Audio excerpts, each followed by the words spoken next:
Hello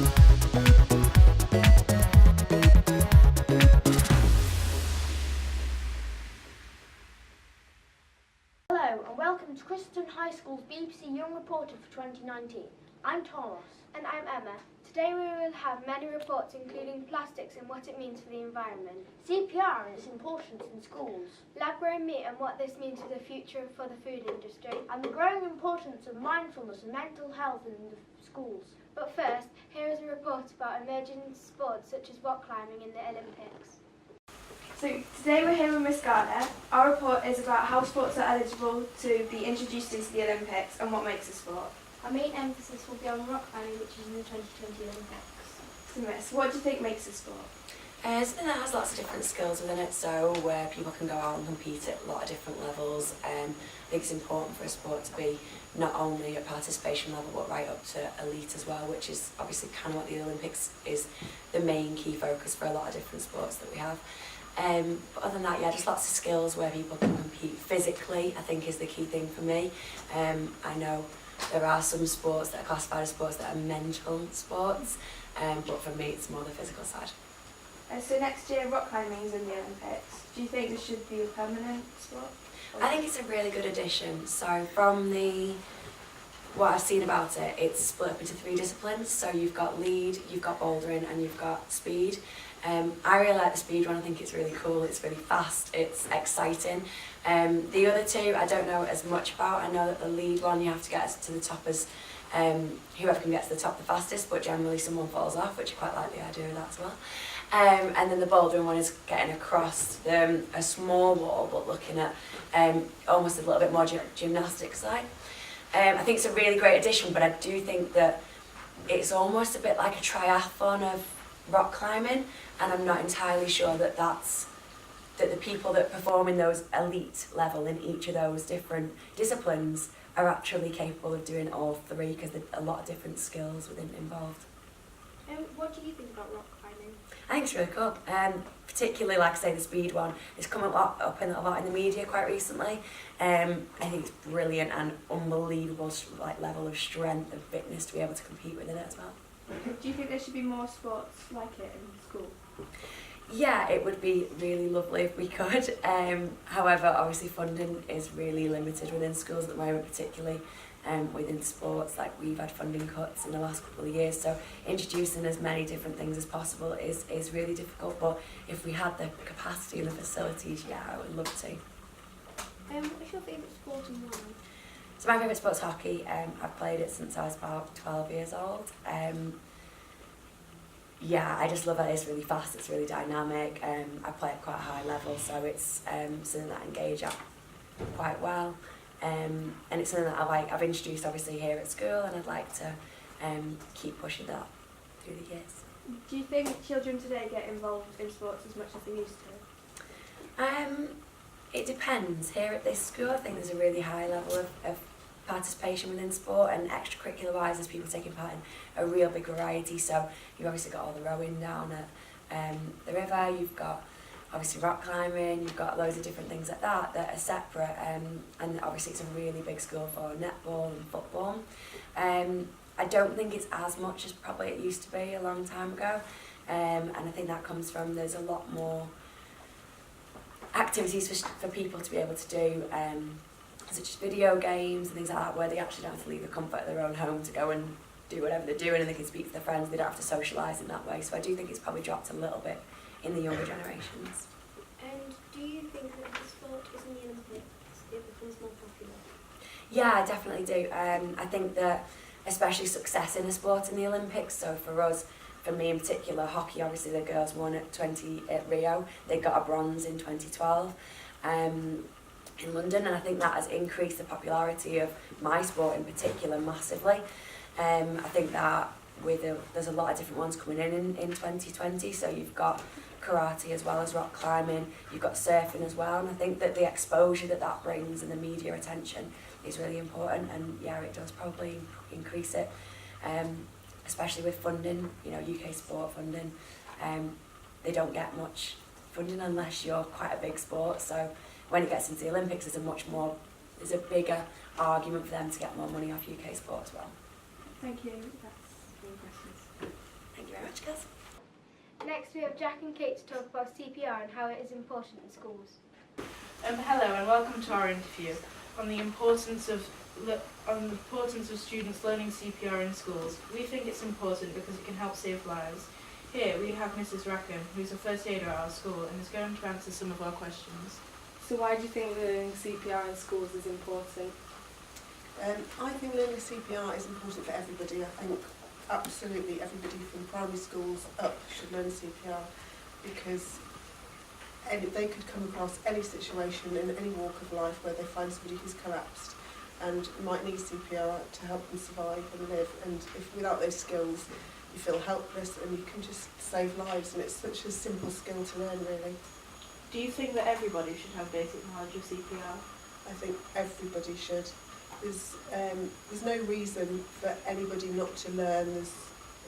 It's such an easy skill to learn, like I said before, and it can be so helpful. And there's absolutely no reason why people shouldn't learn. It's just you can learn it very quickly, and in schools especially there's lots of projects such as the British Heart Foundation that will help teach you. And like I said, just makes such a difference and saves lives. What made you decide to learn CPR or go into first aid? Well, I'm also a qualified nurse and I've been a nurse for a very, very long time. So when you start nursing, you learn CPR because obviously it's a big part of being a nurse, and then every year you are updated because sometimes things change, so you have training every single year. And also, having worked in hospitals, I can see how important it is and how many lives it has saved. People coming in who've received CPR, who've survived, who probably wouldn't have survived if somebody hadn't performed that CPR on them. What are the benefits of knowing CPR? Well, I think it just gives you the confidence in any situation. If you go out and if you come across somebody who's collapsed, I think you can feel quite helpless and don't know what to do. But if you've got the skills and you can use those to help somebody, it's really not useful, but it just makes you feel better yourself, that you can deal with any situation. Are there any jobs that learning CPR could help you get? I think having the skill of learning CPR and knowing CPR could help you with any job really. I think if you can say that you've got that skill, that you've been out and learned a skill that can help people, but also to have somebody in your workplace that has CPR skills and knowledge is always going to be beneficial for anybody. I mean, if you have an interest in that kind of thing, then there are jobs that lend itself to you, like nursing or anything in the medical profession. But yeah, it's a useful skill for everybody to have, and so I think it will help. In Denmark and Norway, CPR is taught in schools and survival rates for heart attacks is more than double the survival rate in the UK. Do you think compulsory CPR training in UK schools would help reduce the amount of accidents? I think compulsory CPR training probably will come into practice soon. And yes, I do. I think it's really important. And if every child was taught it as part of their everyday lessons that they have, then it would just bring a whole generation of people who just knew it without having to go to. At the moment, often people have to find a class to go to and actually make that conscious decision that they want to learn CPR. Whereas if it's something that you just did at school, it would be a skill that you would automatically get from just attending classes. Are there different types of CPR for people with different ages? There are different types. It's split between babies, infants and adults, and there's very, very small differences, and when you learn CPR that you'll be taught those differences, but a basic knowledge is better than, because if you can just perform some CPR on somebody to the best of your abilities, you're giving that person a chance of survival. But the differences are quite small, especially between infants and adults, and usually at high school age you're normally deemed an adult, so you would be given CPR as though you were an adult. When and where did you learn CPR? I first learnt CPR when I was 18 and first went into nursing. because obviously as a nurse you do have to learn CPR because you have to perform it. And then every year I've had update training on CPR because you have to, just to be a nurse, you have to have done a yearly update. And since starting here at the high school, I do an update as well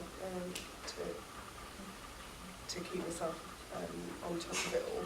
And also I've done the Heart Start training, which is Heart Foundation training that we will probably be doing in school here, which is a video and then some practical sessions on some dummies that we have in school that teaches CPR to students. Thank you for taking part in our interview. Thank you very much. Thank you.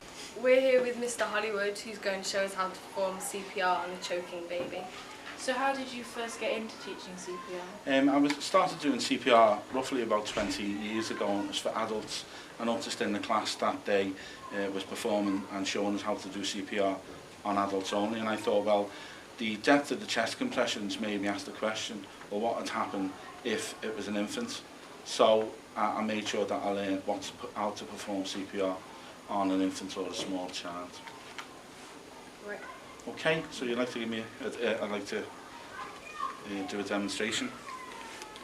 Okay, so if you're presented with a baby or an infant and someone is screaming that the baby's choking, or you're unsure whether the baby's choking, a clear indication is if the baby is not talking, not crying, or not making any sounds at all.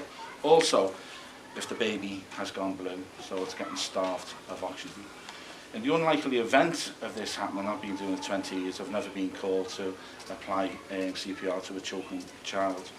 The first thing you do is that you look at the child yourself, and then you know yourself whether the child's choking because of them things that I said, they're not talking, not crying, or the baby's face is blue. The first thing I'm going to do is with my thumb and forefinger, I'm going to place that round the jawline of the baby, and that's going to help me support the neck. Then I'll have the baby over my forearm and in a downline position. The reason I'm going to do that because I want gravity to help me here. Okay, I've got the baby's neck supported, and then what I'm going to do is I'm going to apply 5 back blows in between the shoulder blades. 1, 2, 3, 4, 5. If the object is not removed, I'm going to flick the baby over, being careful to support the baby's head, and then in the centre of the chest, just above the sternum, I'm going to use 2 fingers to apply 5 chest compressions, no more than a third depth. 1, 2, 3, 4, 5. The object's still not removed. Again, I'm going to repeat the process. 5 back blows, 1, 2, 3, 4, 5. Object still not removed. Back on the other arm, 2 fingers in between the breast area, above the sternum, and 5 chest compressions, no deeper than a third. 1, 2, 3, 4, 5. I'll continue to do this until the emergency services arrive, or the object is released and the baby starts crying, and then I'll hand it back to the caregiver or the mother. In the event of the baby going unconscious, I'll show you the next procedure. If a baby does go unconscious, but as soon as you find out that the baby is choking, it's advisable to call the emergency services straight away. Some people will wait until the baby goes unconscious, but my advice is get the emergency services, call them straight away. So we know the emergency services are on the way. The child is now unconscious. So what I'm going to do, I'm going to find an area, I'm going to clear the area, and I'm going to lay the baby down. Okay? I'm going to tilt the baby's head back, and I'm going to look inside the mouth. I'm looking for the object. If I can see the object with my little pinky finger, I'm going to try and hook the object out. Okay? If not, if I can't see the object, I'm not going to do anything else. So, tilt the baby's head back, and I'll apply 1 rescue breath. No breathing. Again, in between the chest area with 2 fingers above the sternum, I'm going to apply now 30 compressions. No more than a third depth in. 1, 2, 3, 4, 5, 6, 7, 8, 9, 10, 11, 12, 16, 17, 18, 19, 20, 21, 22, 23, 24, 25, 26, 27, 28, 29, 30. Okay, I'm going to check. Tilt the head back. Check for the object. I still can't see the object. I'm going to apply a rescue breath. Still, no breath is going in. Tilt the head back again. Apply a second rescue breath. Still, the baby's not breathing. So I repeat the process again. 30 chest compressions. 1, 2, 3, 4, 5, 6.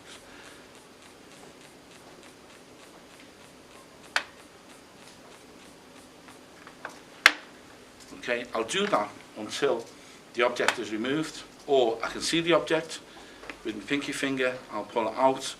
If you do remove the object and the baby's still unconscious, you continue on with the CPR. If you notice what I do now, when I apply the breath, the chest rises. Okay, that indicates that air is going through. But if the baby's not breathing, you continue on with the CPR.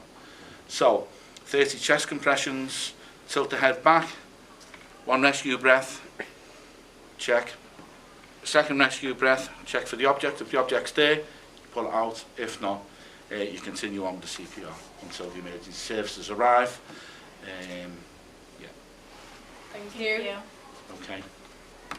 Next up, we find out about mindfulness and mental health with Evan and Edgar. Good morning, my name is Evan. My name is Edgar. Today we're interviewing somebody who really is involved with the mindfulness movement, Miss O'Hare. Miss O'Hare is a history teacher here at CHS, but also runs a mindfulness group in school. Thanks for coming, Miss. You're very welcome. Thanks for inviting me. To start, what exactly is mental health? So mental health is very much the same as physical health, really. We look after our bodies by going to the gym and exercising and things like that. But in the past, maybe we've not been aware of ways to look after our minds and what's going on inside our heads. So it's making sure that that's also a healthy place, and that can help us be a bit happier. What effect does a bad mental health have on your learning? So bad mental health can have a really drastic effect on learning. Quite often, because if you're in a poor place mentally, then emotionally you can be affected too. So that can mean it can be very difficult to focus on lessons or what's happening in school. It can also mean that you might have feelings of anger or frustration or sadness that mean actually it's really very difficult to take on board learning and develop and progress in lessons, really. So it is quite drastic, the impact on lessons. What are the benefits of a good mental health? So almost the opposite, really. So if you're in a good place mentally, then you might find that you're better able to focus in lessons and take on board messages that are being delivered to you in that way. But also it's not just about school, it's about the way we live our lives. So it's about really being open to what's happening for us every single day and getting the most out of life and enjoying every moment that we have here. What is mindfulness? So mindfulness is a word that's used very regularly at the moment, and it encompasses a whole range of different things. But mindfulness is, there is a formal version of mindfulness, which is about practicing meditation techniques, really, to help kind of understand the way our minds work and to help us kind of maybe reflect on the way our minds work a little bit. So formal meditation will help you do that. And then also mindfulness can be just our everyday actions as well. So it can be the way that we act to others and relate to other people. It can be the way we act even to ourselves and how much care we give ourselves.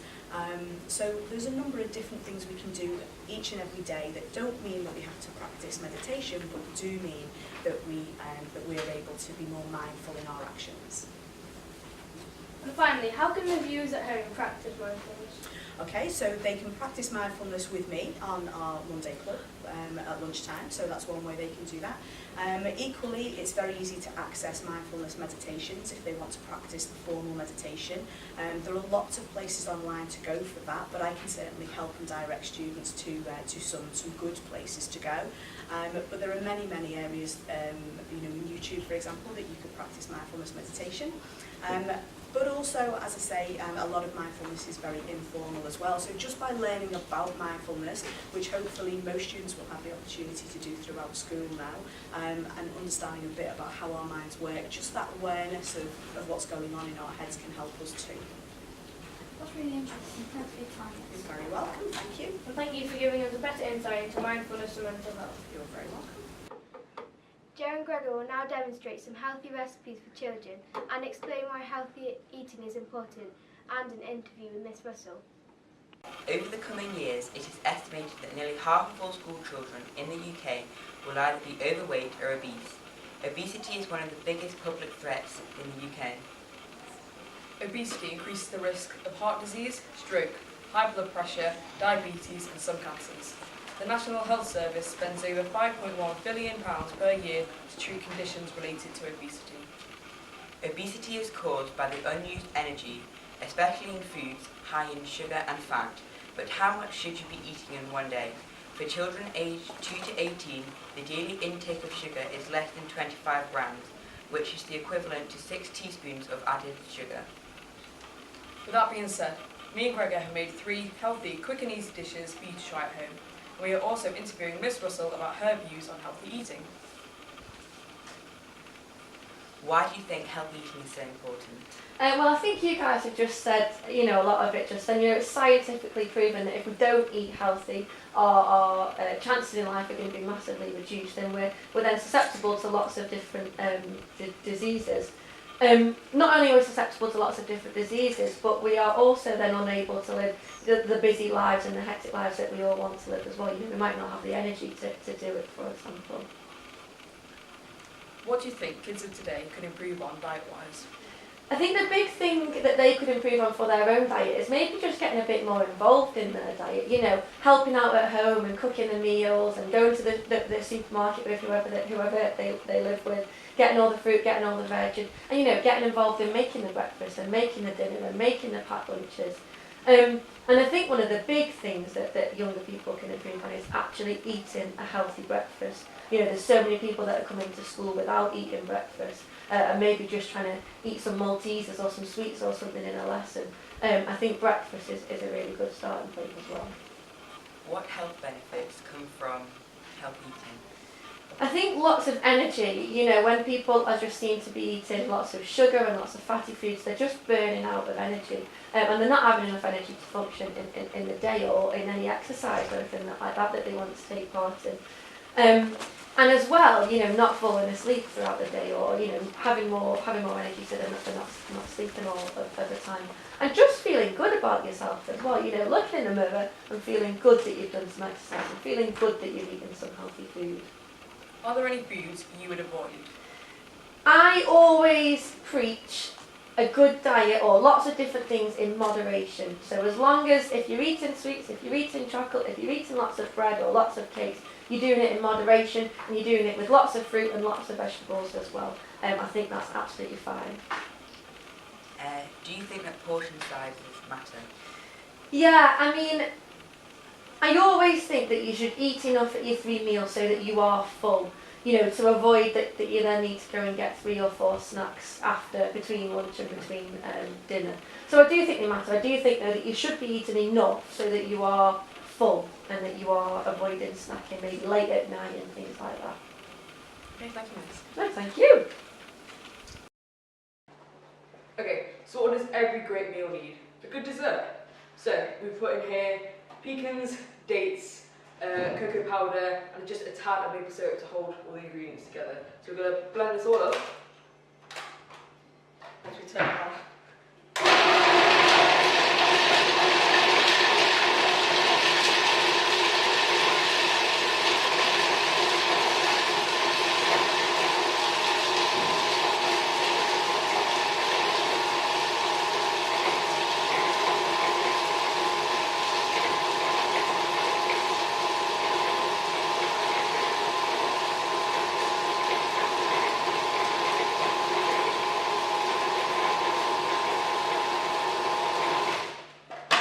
If it doesn't stick at first, add just a bit more maple syrup.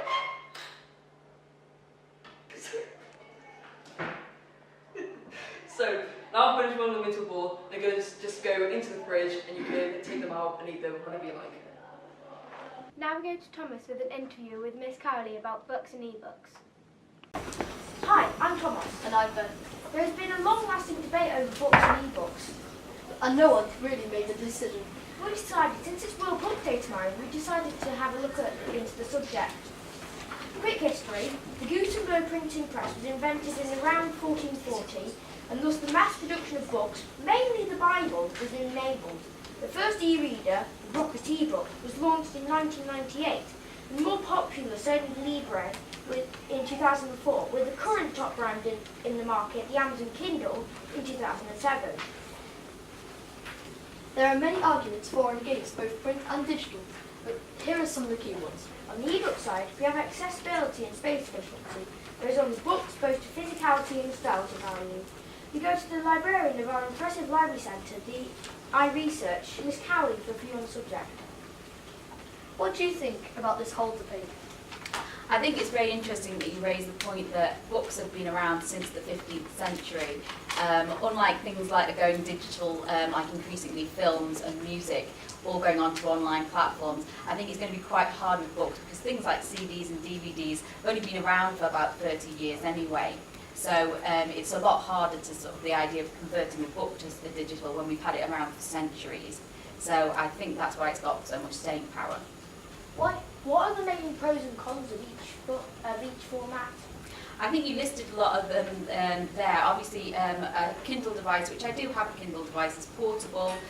So if you're going on holiday, it's a lot easier to take 5 books on your Kindle than it is to put 5 books in your suitcase. So there's a space efficiency issue there, which is really helpful. One of the things you didn't mention, and as a librarian I'm very aware of this, like books are something that are shareable. The most popular e-book platform, as you mentioned, as Amazon Kindle, is like specifically designed to be for personal use only. So if you've got an e-book, it's your own e-book. You can't share it easily with anyone, and there's actually laws and you can get prosecuted for sharing e-books. Whereas the idea of a book is like once you've read it, you can share it. Either you can donate it to your library. If you got it from a library, it's very shareable, and I think that creates a bit more of a community around reading than an e-book does. Why have e-readers not taken over yet? I think, like you say, there is a certain nostalgia and sentimentality about reading a book. I know that when people talk to me about why they prefer books, they like to hold up something in their hands. They like the sort of tactile quality of it. Cover design is still something that people put a lot into, and I think having like a proper cover is very appealing. Also, a lot of people just talk about that new book smell. So I think something about the object of a book, people are very emotionally attached to. So I think that's the reason why even people of your generation, like Generation Y and Z, still say they prefer physical books to e-books. Which is better for the environment? Now this is an interesting question because you would think straight away that an e-book would be better for the environment because obviously it uses a lot of paper to print out a book.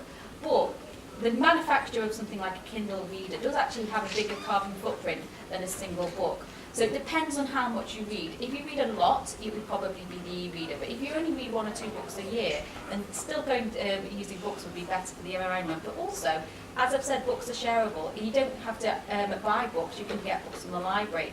And that's a way to sort of, make sure you're not, increasing like your carbon footprint by the paper that's used. So it's still an open debate. It's not one way or the other. What do authors make of it? I think for some authors it's a huge benefit. If you think about, say, self-publishing industry, which is another thing that's been a big rise in the last 10 years or so. If you're self-publishing, then it's a lot of production costs go into printing a book. And if you're self-publishing, you would need to print those yourselves and sell them yourselves. Whereas e-books have no production costs whatsoever. So for self-publishing authors, they've actually made a lot of money by just going through e-books. For someone who's doing the traditional publishing route, there is less money in selling e-books than there is in selling print copies. So, but at the moment, like I say, it's not necessarily a problem for published authors in that way, because like I say, print books are still tend to be more popular. Which do you think has a better overall user experience? For me, I tend to be, if you offered me an e-book or a print book, I would choose the print book.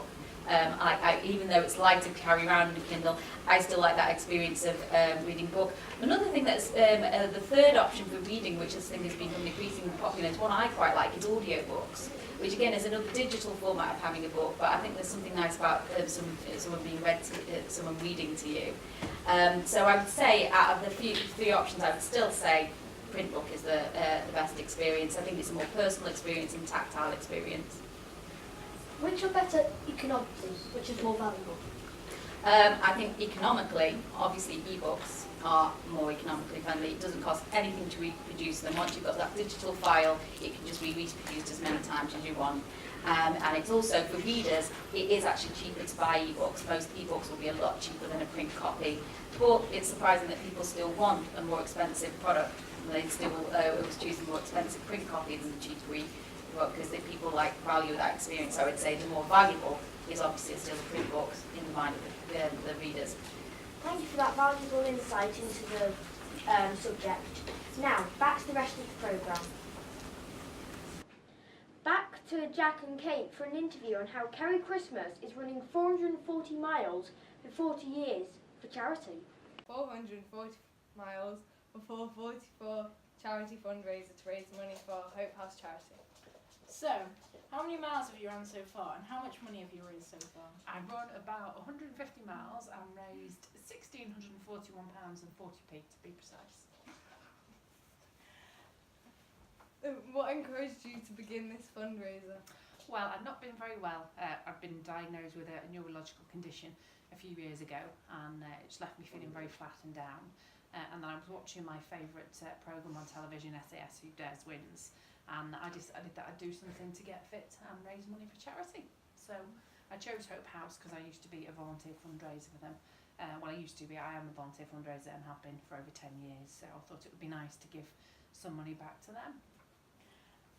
What has kept you going throughout your runs? I really enjoyed being out running because it gives me some headspace.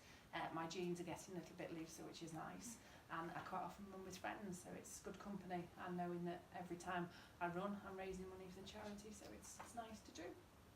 How has the experience been so far? It's been tiring. There are some days I really don't feel like going out running, but I have to run about 5 miles a day to keep within the challenge miles. So when it's raining and I've had a long day at work and I just want to curl up on the sofa, sometimes it's really hard to drag myself out. So. Have you had any injuries so far? I haven't had any injuries, but unfortunately I've had, in the space of 5 weeks, tonsillitis and a kidney infection, but hopefully I'm on the up now. So. What is the hardest part of this experience? I'd say the hardest part probably is after a long day's work, knowing that you've got to go home and run the miles. But I say it's only a challenge for 4 months, and knowing when I've gone out there, I obviously put the posts on social media, and quite often most days I get a donation, so it keeps it worthwhile. So, do your runs get boring? They don't so much. When the nights get lighter, I'm hoping to do some different routes, which would be nice. At the minute I'm quite limited, but more often than not I run with friends, or if I haven't got friends I run with dogs and the music, so that tends to keep me entertained. Do you think you'll do anything like this again in the future? Yes, I definitely think I will. I'd say it's just a good idea to get out if you're feeling down or lazy, or it's nice to have something, set yourself a challenge and do something for a good cause. So might be a sky jump next, who knows? With Toto here. Would you recommend this to others, and do you think it's a good way to get fit? I think it's a really good way to get fit because I wanted to get back into running anyway, but by doing it obviously for the challenge, it means that I have to go out every day. There aren't any excuses like I'm tired or I don't feel like it, because obviously everybody's donations are there and everybody's support. So, thank you. Next up are Beth and Joe, who are discussing whether it is appropriate to use homophobic remarks. Me and my friend Beth have recently been hearing the phrases like, "Don't do that because it's gay." Is it a homophobic remark or just a bit of banter? We investigated. So, have you heard people say, "Don't do that because it's gay"? Yeah, quite a lot, to be honest. It's not, they're using it as a derogatory term when it's not meant to be used that way, and it's just immature, and it shows how immature they are. Do you think that it's okay to say to people? If not, why not? I don't think it is, because they're using it in a hateful way and it's not meant to be used that way. I mean, it's not an offensive word, but they're using it as if it is, so. Would you be insulted by this? No, because it's not really an insult. It's just something, it's a way of life for some people. What would you say to people who do say this? I'll just sort of say, why would you do this? Because it's just immature and it's just being hateful to some people. Jack, what would you say? Well, it is just immature, and why use a term like that? Okay, thank you. So we found out that people wouldn't be offended by this. Even though it's not okay. Coming up, we find about the recent fire and recovery at Chester Zoo from Emma, Imogen and Beatrice. Hello, I'm Imogen. I'm Bea. And I'm Emma. Today we'll be talking about the Chester Zoo fire that happened in December of 2018. We'll also be speaking with Mr. Miller about his opinions on the fire. Monsoon forest, which was more than 21,000 animals, said that all the animals led to safety were being relocated within the zoo and described as loss of the others as heartbreaking. All of the visitors and larger animals such as orangutans, gibbons and the larger birds from the forest were saved. Unfortunately, many of the rare species such as tentacled snakes, question mark cockroaches and cinnamon frogs were unable to survive. The zoo's £40 million indoor forest habitat was engulfed in flames shortly after the zoo opened on Saturday morning. Firefighters say that it was caused by electrical fault. Luckily, within a few days, the public had donated £140,000 to aid the recovery of the building. Fortunately, no new homes have been found for all the animals that were safe, and the Chester Zoo team are working to relocate the animals and get them settled. Some of the animals, such as the crocodiles and the turtles, remain inside of the monsoon forest in an area unaffected by the fire. We'll now be interviewing Mr. Miller about the fire. How do you think the fire will affect the island's popularity in the future? I think, in fact, the popularity of the zoo's going up. It's on the increase. Last year they had a record number of visitors, 1.97 million visitors. It's the most visited tourist attraction outside of London. And I think the response to the fire has been that visitors have gone up, they've wanted to donate, they've wanted to help, and they've got involved. So I think actually the zoo's going to go from strength to strength. Do you think that the loss of rare animals will affect biodiversity? Absolutely. You've talked about some of the critically endangered mammal species that they did manage to save, but those other animals that were lost, they're all part of essential breeding programs. The zoo works with lots of other zoos across Europe and has lots of projects in 30 different countries across the world, and this is going to have a big impact. How do you think this could be prevented for the future? Well, the Fire and Rescue Service, as you said, worked out that this was caused by an electrical fault. The zoo itself has a comprehensive health and safety management system. They've got risk assessments, they're constantly reassessing, and they put the visitors and the staff as their #1 priority. They will be looking at everything they can possibly do to prevent it, but at the end of the day, accidents do happen. How do you think that they'll be able to rebuild the island so it is fire safe and it looks like the natural habitat? Well, they're committed to improvement. They're already working with their insurance company to start rebuilding the monsoon forest, and later in 2019 they're going to extend that and they're going to be developing new areas and new habitats. They'll look very much at the health and safety, as they always do, as they're redeveloping those areas. Do you think that the animals they chose to save were the right choice? As you said, they managed to save some of the critically endangered species, but it was the largest species. It was the ones they could actually lure. The zookeepers worked to lure some of the animals away with bananas, for example. It was the animals they couldn't lure. It was the animals they couldn't persuade to come out that were actually harmed in the fire. I think they saved everything they possibly could. It's just a real tragedy. Thank you, Mr. Miller. Thank you. Now, Ben and Lola talk about plastics in the environment, with talks from Miss Woolley and Emma. Hi, I'm Lola. And I'm Ben. And today we'll be focusing on the subject of plastics and how it's affecting the wildlife around us. Along the course of this project, we'll be interviewing Miss Woolley, who is a science teacher, and Emma, who is a Year 8 student. So, let's go to Mrs. Woolley and see her views on this problem. Hi, Miss. Hi. So, what are the school doing to help prevent plastic waste? Okay, I'm really pleased that some of the Year 8 science students have formed a plastics group led by Mrs. Chapman. And they investigated how many plastics are being used in our school. And with their findings, they went to the school governors and the catering company in the school, and they basically told them we're using far too many plastics and it needs to stop. So I'm delighted to say now there is no plastic cutlery, no plastic straws at all being used in school. It's all biodegradable material. How big of a problem do you think this has become? Unfortunately, plastic has got a load of uses, but over 50% of the plastic that we use is single-use plastic. It's used once and then it's thrown away. And in a recent survey, over 60% of all marine seabirds has got plastic inside them.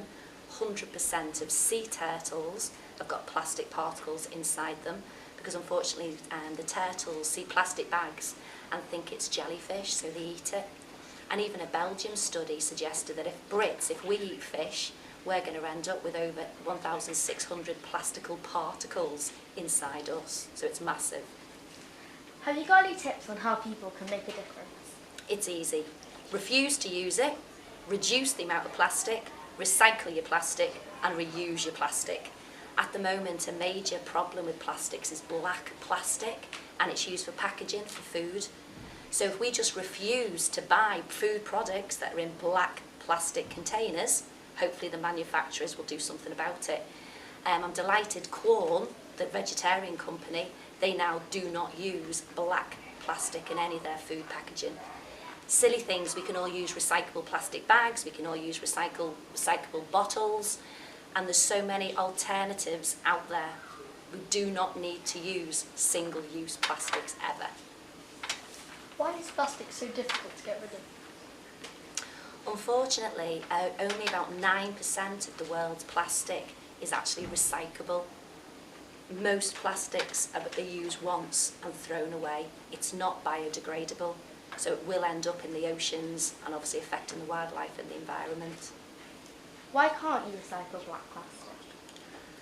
Unfortunately, black plastic is cheap to produce, and some manufacturing companies think it's more attractive, so they want to use it for packaging.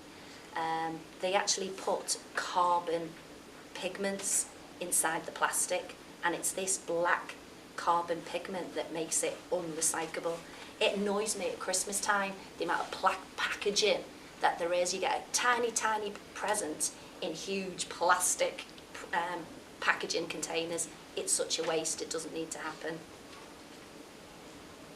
Do you think completely stopping the use of plastic is a way forward, or do you think there's another solution? I do think you need to stop producing plastic from traditional methods using crude oil, but there are so many alternative biodegradable plastics that we can use. Plastic can be made from plant material, can actually be made from corn, and that would be biodegradable and sustainable. I think it's amazing. A company in America, a brewery, is actually now making an alternative to plastic out of wheat and barley. So this plastic, not only is it biodegradable, it's actually edible. So if it ended up in the oceans, the wildlife could actually feed on it and it would decompose. And the best one of all, there's so many out there, but plastic can actually now be made from a protein in milk. We do not need to be making plastic from crude oil. Is this a problem that will remain with us for the rest of our lives? Yes, yes. If we continue to produce plastic from crude oil, yes, it will not biodegrade. In 2016, scientists found a plastic-eating enzyme in bacteria. Even that enzyme cannot solve the plastic crisis. We need to be using the alternatives. Plastic made from plants, plastic made from milk. So yes. Thank you very much for joining us, Miss Holly. Thank you. Yes, thank you. Now we'll be talking to Emma and see her views on the plastics. Hi Emma, thanks for joining us. Pleasure to be here. Do you ever try to cut down on your use of plastic? Although I should, I don't really cut down on how much plastic me and my family buys. But when I use plastic, such as plastic bottles, I don't throw them away, I wash them and reuse them. How much plastic do you think you use every day? I don't think I really use that much plastic on a daily basis, but I do bring in a plastic bottle to school every day, but I reuse it, and if I can, I try to use more paper and cardboard than plastic. Do you think that school is doing enough to help prevent plastic waste? I think the school is doing really well at helping prevent plastic waste, especially in the pasta canteen, as they have brought in new pots that aren't made of plastic, and they've brought in cardboard forks which have been recycled. Thank you for your time. Plastic is becoming an even bigger problem in the environment. As you can see on the screen we have a count of how many plastics are being produced. There is a count of how many plastics being produced right now. Earlier today, we found that 2 million plastic bags were made in just 10 seconds worldwide. That's about 12 million every minute. As you can tell, this is an urgent matter that can't be ignored. Goodbye and thank you for listening. Now, Evie, Catherine and Beth discuss the impacts of lab-grown meat on the food industry. Hello, we are Evie, Catherine and Beth. We have recently been interested in the topic of lab-grown meat. Lab-grown meat is also known as cultured meat and has entered the food market these last few years. The meat is made by first taking a muscle sample from an animal. Technicians collect stem cells from the tissue, multiply them and allow them to differentiate into primitive fibres that then bulk up to form muscle tissue. The company Moser Meat say that one tissue sample from a cow can have enough muscle tissue to make 80,000 hamburger patties. We wanted to find out more about lab-grown meat, but mostly others' opinions on it. We are here with Miss Robinson, a biology teacher here at Christleton. Miss, what is your opinion on lab-grown meat? Well, I didn't really know a lot about it before you asked me about lab-grown meat. I thought it was really interesting. I watched a couple of videos over the last week about it. I think it's a really interesting way of trying to overcome a lot of issues with looking after animals and rearing them for food, and an alternative way of producing food. Did you think that lab-grown meat was possible? Possibly at your age, no, but with lots of advances in science and technology, and lots of things that have been happening in the science world, yes, I think anything really is possible now. Do you think this will have a positive outcome and why? Yes, so lots of information has come out about with the impact of rearing animals on the environment, so using a lot of water and resources when farmers are having to feed their animals. So that helps with the lab-grown meat. Obviously we won't have that impact because we're not having to rear the animals as much. There are other impacts on the environment as well. So they were saying I think 18% of greenhouse gases comes from the agricultural world, whereas only a small amount comes from producing these lab-grown meats. So I thought it was quite an interesting stat. What are your predicted negative outcomes? I personally didn't have many negative outcomes, but I saw some other people's opinions on it. Some people's concerns with just lab-grown meat and would that maybe have an impact on humans in the future. But personally, I could only really kind of see the positives about it. Do you think lab-grown meat will cause negative opinions coming from religious people? Again, I only saw people who were either kosher or halal meat. So people were there was differing opinions on it. So some people agreed, some people disagreed.